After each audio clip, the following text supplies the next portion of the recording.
And you'll find people in Jerusalem at the Wailing Wall rehearsing their misery to God, trying to find a way through the pain.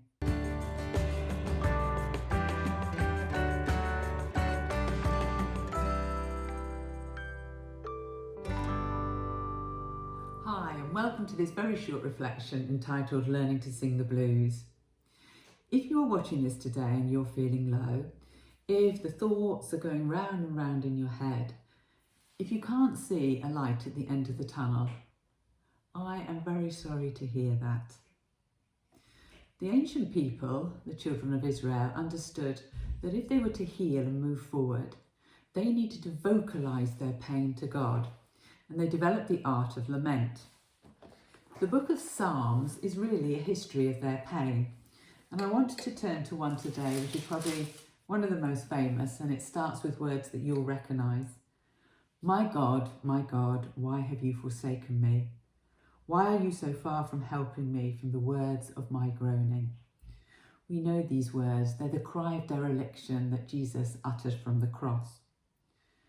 And in the psalm, the psalmist goes on, Oh my God, I cry by day, but you do not answer, and by night, but find no rest.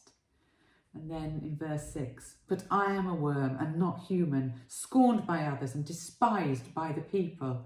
All who see me mock me. They make mouths at me. They shake their heads. So within the psalm, the psalmist details his feelings of persecution and then his feelings of feeling really alone and abandoned, and indeed abandoned by God. The art of lament is still practiced today, and you'll find people in Jerusalem at the Wailing Wall rehearsing their misery to God, trying to find a way through the pain. If they don't speak it, then they take pieces of paper and write their prayer requests and their pain on the paper, and then they post it in the wall.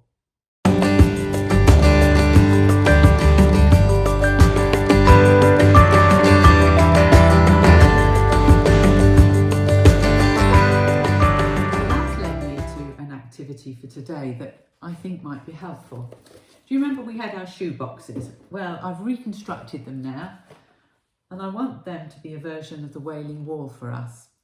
So either we could put our head on the wall and, if possible, speak out to God exactly how we're feeling and what we think about him.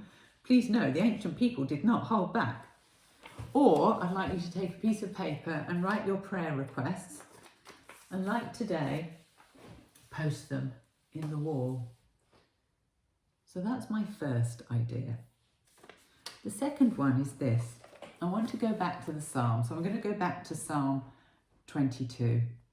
So in it, the psalmist would be rehearsing their pain, but then so many verses on, they would then rehearse the previous faithfulness of God, the previous goodness of God. And yet is your key phrase. So verse 2, Oh my God, I cry by day, but you do not answer, and by night, but find no rest. But yet you are holy, enthroned on the praises of Israel. In you our ancestors trusted. To you they cried and were saved. In you they trusted and were not put to shame. So there is this idea that if God could be trusted in the past, if God was faithful in the past, if God was faithful to my ancestors in the past, then he could be faithful to me in the present and maybe to the future. And so a psalm would be a going backwards and forwards between the pain and then rehearsing the goodness of God. So it would be like that you are placing the pain within the arms of God, and God is someone who can find a way through when there seems no way through. So that got me then to thinking about a second activity, and I want to show you this. This is the Tree of Life activity, and it's actually used with children and young people who have experienced trauma, with refugees. And what you do is It's a way of telling your story, but it's a way of concentrating on strengths as well as looking at the pain. So you start with, here's one I've completed earlier, you start with your roots and you look at where have I come from? What is my family history? Who taught me? What do I treasure from my childhood? So I've got here about being born and brought up in Luton, about watching the football, my dad taking me to learn to drive, my mum taking me to appreciate the arts, and dressing up with my sister. And then you move to the trunk and you detail, what am I good at? What am I good at? So what have I got here? Gardening and driving and being a grandma and being a good friend. And then you move to the branches and you talk about your aspirations, what you want to do. Here, if I move it forward, you can see a bit clearer. So I think I've probably put staying connected, being creative, holidaying, attending Chelsea Flower Show with my sister. And then the leaves would be your values. What is it you value and what is it that you most desire for the coming months?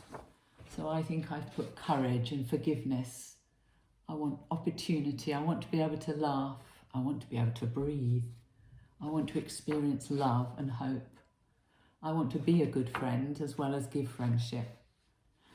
And then finally, the fruit round the outside are all the people that you're involved with and everybody who supports you. So just like the psalmist, it's a way of balancing out your pain, but setting it in a context of goodness. May God bless you. See you next time.